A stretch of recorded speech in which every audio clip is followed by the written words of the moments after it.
Guitar soloing, guitar improvisation. So this is a bit of one of those, everyone wants to do it, everyone likes to be able to do it, and it's good fun. So this is going to be 12 tips, techniques that I wish that I knew a lot sooner when I was starting out and getting into soloing.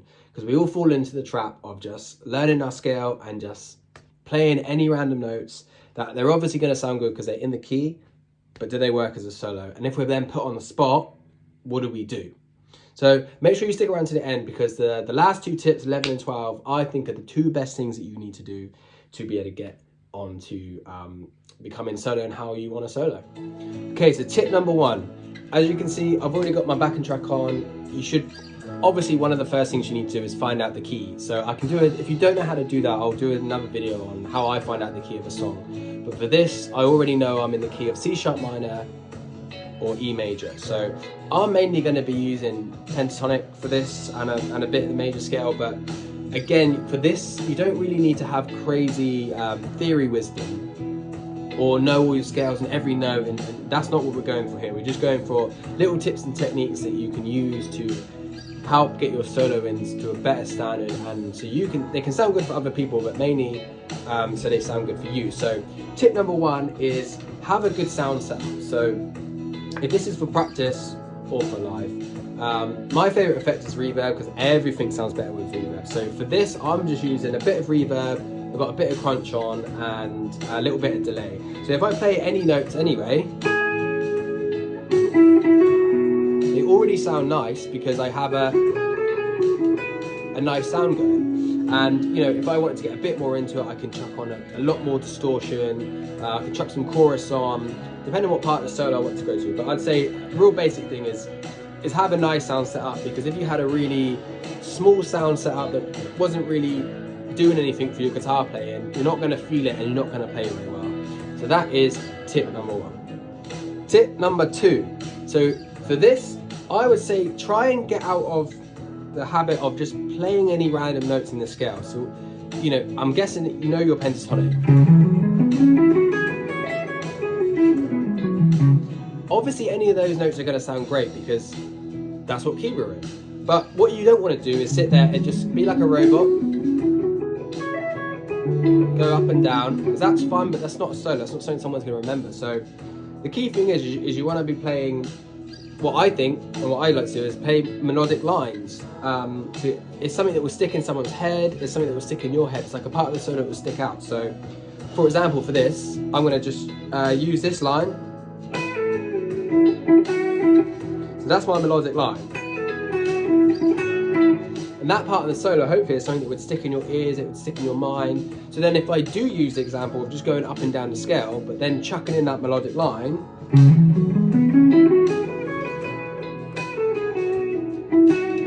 it already sticks it out a little bit more, and I'm trying to I'm creating riffs, I'm creating lines, rather than random notes that don't really make sense. You're finding those little bits in your solos that are going to stick out, they're going to pop out and make it way more fun. So yeah, tip number two, aim for melodic lines.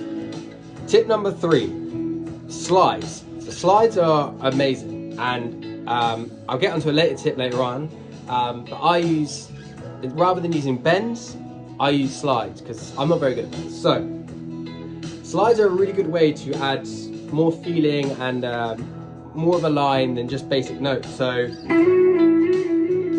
here I'm only playing two notes. Rather than me picking them and it being quite boring, I can slide between them. It adds so much more. So for here as well, again, if you were just practicing your scale, you could slide between the notes.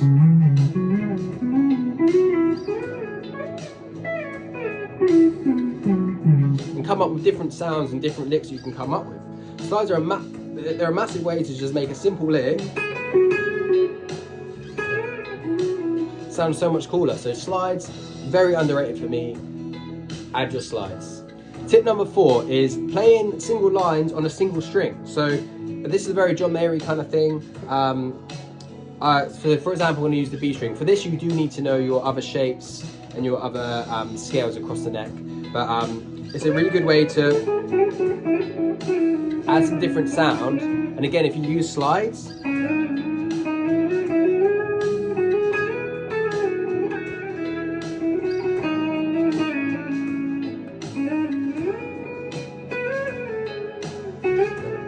you'd be surprised at how many different licks and stuff you can come up with, and they sound really cool, and they look kind of cool as well, which I know isn't what we're aiming for.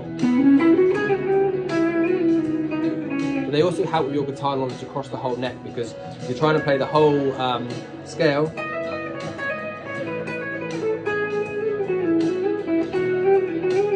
Tip number 5, so double stops. So if you haven't heard of double stops before, what that is you're playing 2 strings at once. Quite Jimi Hendrixy. And you can just use your basic scale that you know, and you just combine 2 notes. So a common one that I always use here, if we're in C sharp minor pentatonic, I was on the 9th fret, on the G and the B string, 9 and 9, and then 9 and 10, so 9 on the G, 10 on the B. And then I slide up here, so on the G string I'm playing 13 and 12 on the B string.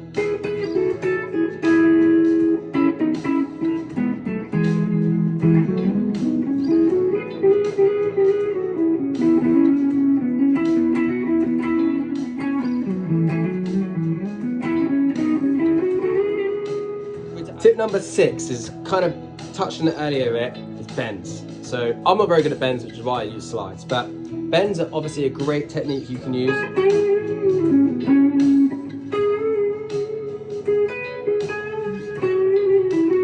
They add a lot of feeling to it, and they're good to just kind of add something extra. So you have your full bends, so it's quite good to just like play around with the backing track and find out what bends work for you and where they sound good. So we have full bends, add a bit of vibrato onto it as well.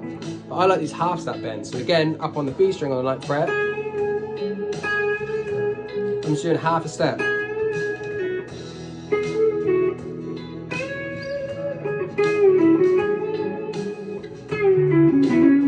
So if you do get stuck in a solo and you need something a little bit different flavour, add in a bend.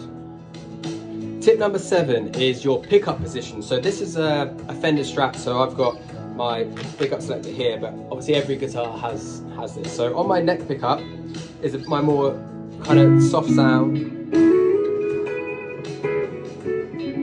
But when you want to highlight part of your solo or bring another part to life, you can pop your pickup down to the bridge pickup.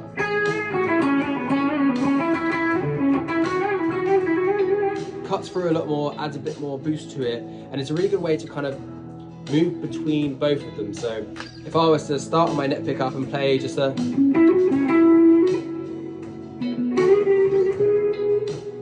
maybe I like that bit chill, then this bit if I want to boost up this next bit,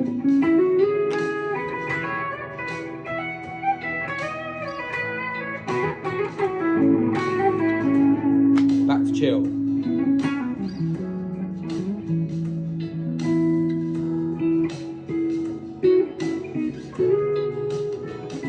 So don't be afraid to mess around with your guitar and look at the options you have with the pickup selector. And obviously you don't just have to bring it all the way down, you can bring it more middle pickup. Have a play with it, because that will help you add something else to your solo as well. Even if you are doing the same lick you always do,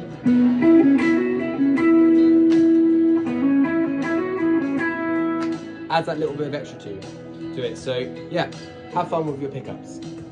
So tip number 8 is using hammer-on and pull-off. So I'm going to guess you know what they are, but so we got hammer-on is when you play a note and then you're hammering on to the next note, and a pull-off is when you're pulling back off that note. So hammer-on and pull-offs are a quick way to play quick without picking too much.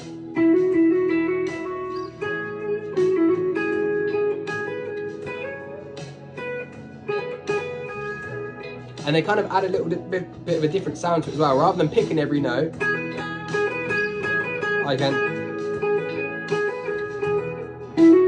So yeah, quite just a quick one there, but hammer-on and pull-offs can be your new best friend. Tip number 9, so it kind of follows on from the hammer-on and pull-offs, but using legato. So you add your hammer-on and pull-offs, but you do it quite quickly, so it adds this kind of sound. Rather than playing really, really quick, to use this. And you chuck your bridge pickup on.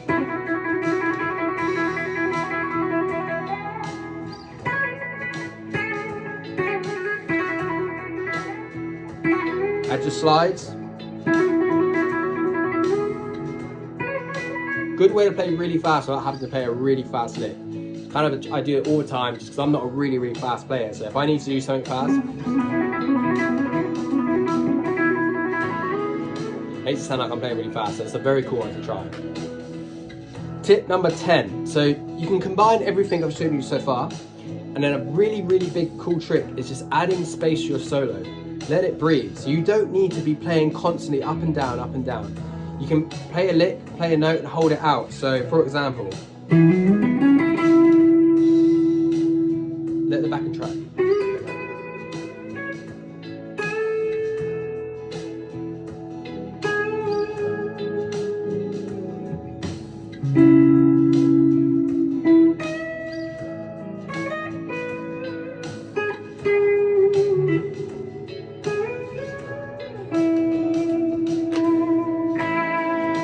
I'm letting it play.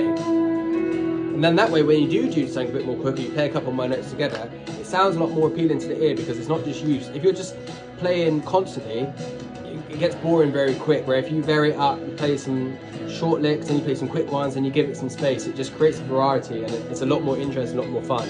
It's a lot more fun to play because it kind of challenges you to actually have to come up with something a bit different. It gives it a chance to bring it out, and if you can really get that moment,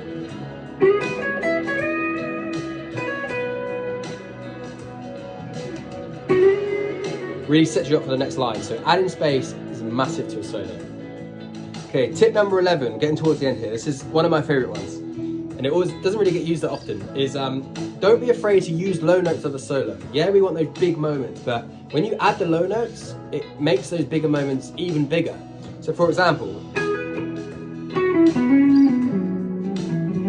I'm sticking to low register.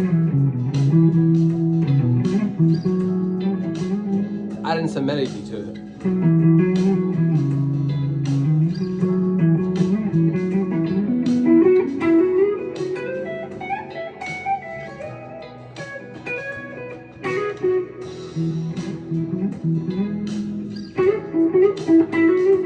So by using the low notes as well, it's really good to go in reverse. Maybe you can start high and go low, or you start low and it creates a build to your solo. So you can start low and then you kind of travel through to make the bigger part even better. So if I start low and build up,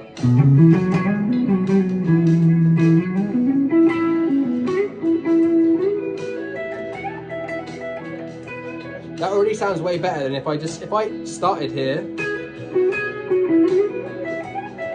That's cool, but starting on the low bit kind of gives your ear that thing it wants to hear. It wants to hear it go up. So one of the most forgotten about things that people don't really often do, hit those low notes. Tip number 12. So if you made it this far and you're all good with the rest of the stuff, and you want to hear my final one, which for me, one of the biggest things in solo is dynamics. So it sounds boring, it sounds simple, but you're basically creating your own effects chain in your fingers. So you can use this you can slides, you can use your bends, you can use your double stops, and use them with dynamics. And for an example here, if I played everything at the same loudness,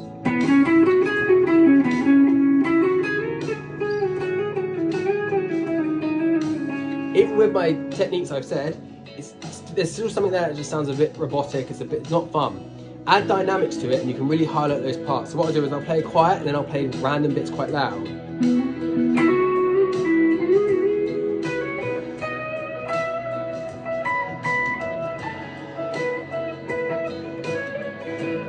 Quiet.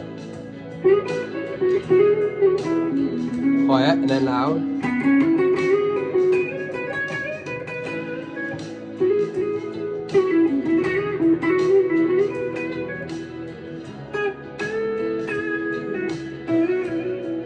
You added so much feeling and add so much more to your solo, and you don't actually have to do that much stuff. You just play quiet and loud. In and out, and then play the loud bits on the really high bits you want to focus on. And then when you start adding your pickup changes, or your slides, or your big bends in those parts, and you know, maybe you dropped your pickup, you're really loud.